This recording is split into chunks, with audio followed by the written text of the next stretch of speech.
what is it that quantum biology, what distinguishes it from what distinguishes life from non-life in terms of the need for quantum mechanics? Well, we tend to talk about non-trivial quantum effects, by which I mean things like long-lived quantum coherence. One of the arguments is that, one of the challenges, for example, facing us in trying to build a quantum computer, we distinguish it for itself from classical computers made of, so quantum computers made of qubits. Things can be doing two things at once, not 0 and 1, but 0 and 1 at the same time. One of the challenges, of course, is that quantum effects are delicate, they're ephemeral, they dissipate very quickly in what's called decoherence. So you want to hang on to them for as long as possible. Inside a living cell, there are thousands of biochemical reactions taking place. It's a busy, hot, messy, noisy, complex place. And a back-of-the-envelope calculation will tell you that quantum effects would disappear very, very quickly. Far too quickly for them to play any role in biology. Not necessarily. So long-lived quantum coherence is something you're looking for. Quantum superposition, so a particle can exist in more than one state at the same time, having more than one energy, for example, or be in physically different locations at the same time. Going around trees, like the quantum skier. Quantum tunneling. Again, something that physicists and chemists have been very familiar with, going back a whole century. Quantum tunneling, the idea that particles can sometimes behave like waves, and a particle can actually pass through an energy barrier, a force field, a bit like a ghost or a phantom passing through a solid wall. Something that if we saw in our everyday life, we'd be amazed by, but that happens all the time in the quantum world. I always say it's a bit like you're having to kick a ball up a hill. You have to give it a hard enough kick to get it over the brow of the hill, over to the other side.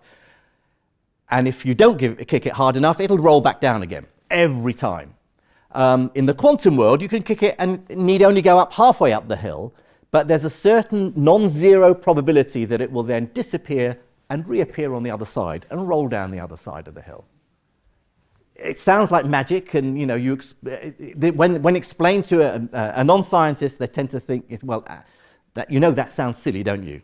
Right? Go back and think a bit harder, because that surely is impossible. Okay, and then quantum entanglement. Now, quantum entanglement is one of these weird, it's been regarded as a weird mechanism. Famously, you may have heard that even Einstein didn't like it. He called it spooky action at a distance. The notion that two separated particles were still needed to somehow be described as one quantum system, one state, which means that if you observe or measure one of the particles, somehow that's going to change or affect the properties of the other one. Right, so these are the non-trivial. So what is trivial then? Well, the trivial quantum mechanics is simply the discreteness of electron orbitals that give rise to sort of the properties of chemical bonds, for example, how electrons arrange themselves between atoms when they're bonded together. This is somewhat more interesting. So candidates for quantum effects, what were we looking at? Well, I'll give you a list. So first of all, enzyme action was something that was confirmed. So enzymes are the workhorses of the cell. They catalyze chemical reactions, they speed them up dramatically. And one of the tricks in their armory that was discovered back in the 1980s, very sort of key research at Berkeley, was that the way enzymes make and break the molecules of life, they build proteins, they dismantle molecules.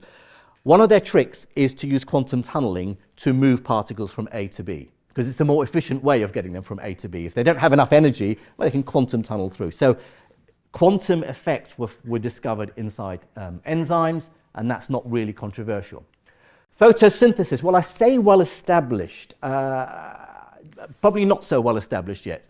So photosynthesis, one of the most important processes in life. Plants and bacteria capturing sunlight and delivering it to the reaction center in the cell, converting it into chemical energy to build biomass, right, that we then eat, so sustaining life. The first stage in photosynthesis is delivering that lump of energy, that lump of sunlight, the photon, to the reaction center. And if you only apply classical mechanics, it would appear as though that photon would bounce around like a pinball, a ball in a pinball machine, randomly, and more than likely then just lost as waste heat. And yet, with almost 100% efficiency for this stage of photosynthesis, that photon arrives at the right place. And the theory that suggests it might, the way it does that is through this idea of superposition and interference, the skier going both sides around the tree.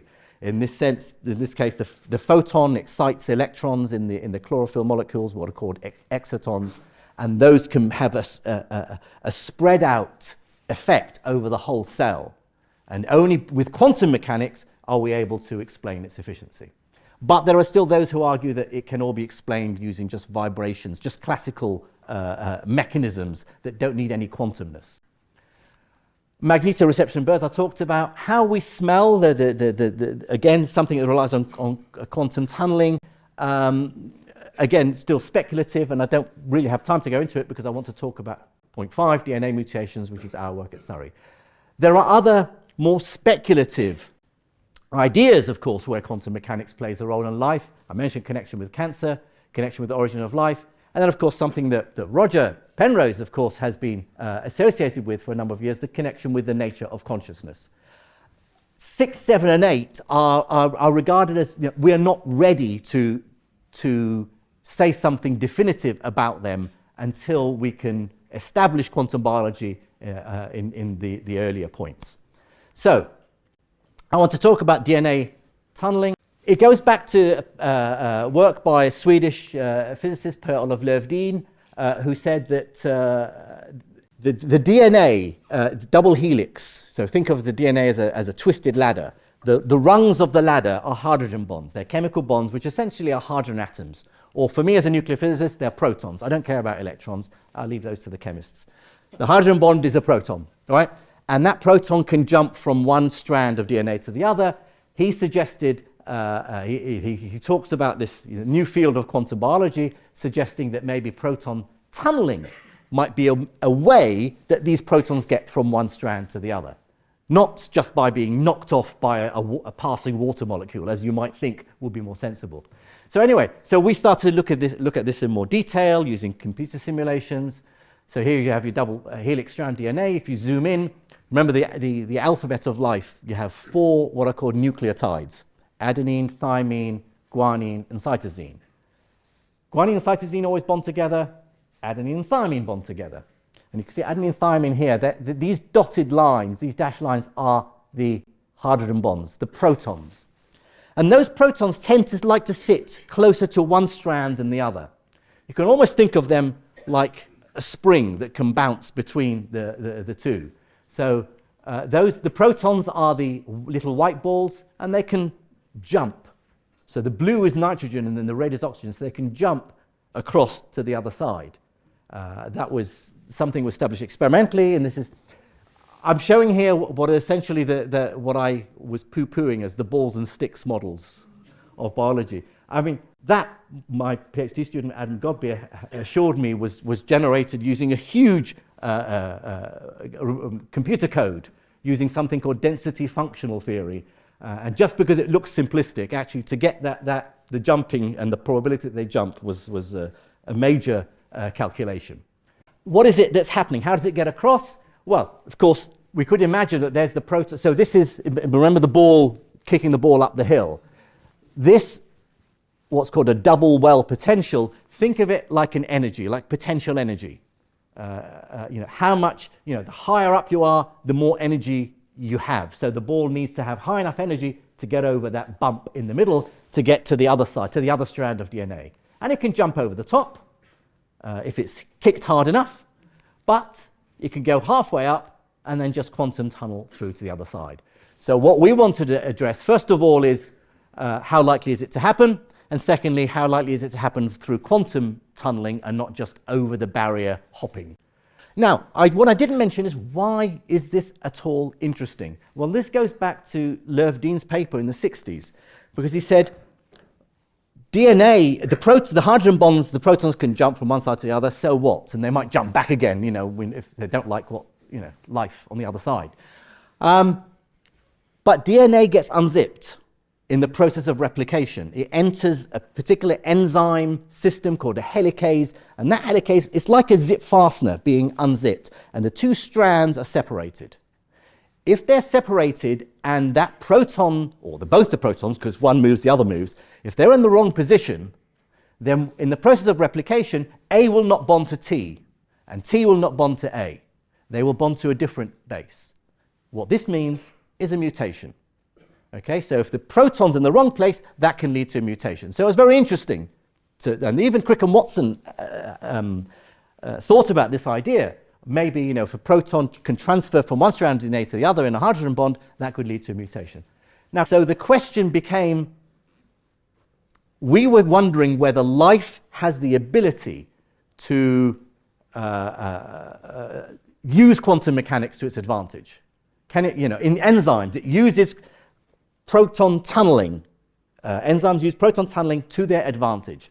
And one can argue that life has had 4 billion years nearly, and it's evolved the ability, just through random selection processes, to make use of quantum mechanics. And why wouldn't it? If it finds a way of making some process more efficient, whether it's classical mechanics or quantum mechanics, life will use it. What we're finding here is that it seems that life knows that quantum mechanics would cause a lot of mutations.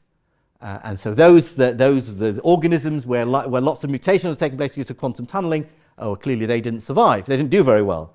But those that had this enzyme here that changes the rates of mutation, the rate of tautomerization, those are the ones that survive. So life knows about quantum mechanics and it mitigates against its worst excesses. I'm going to do something really awful here, because I know I don't want to go over, and I want to give you time for questions. I'm going to skip over the measurement problem of quantum mechanics.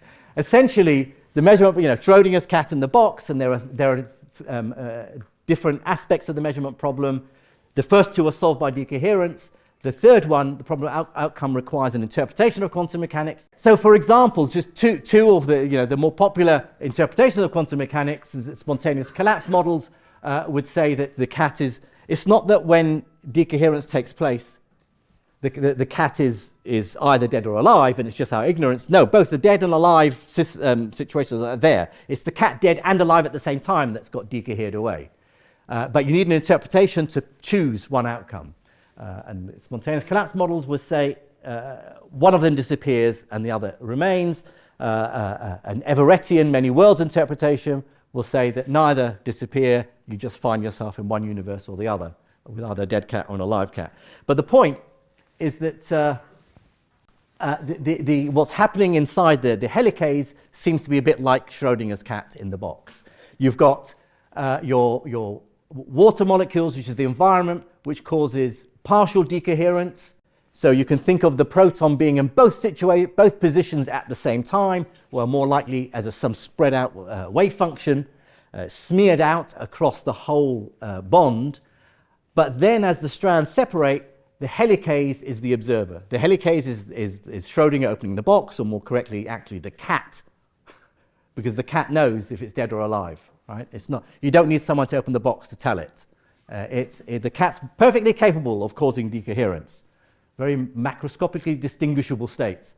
Okay, so here it's the helicase that not only makes the measurement, but it also adjusts things. It makes sure that the proton isn't in the wrong place. Most of them are in the right place, and then it does the measuring.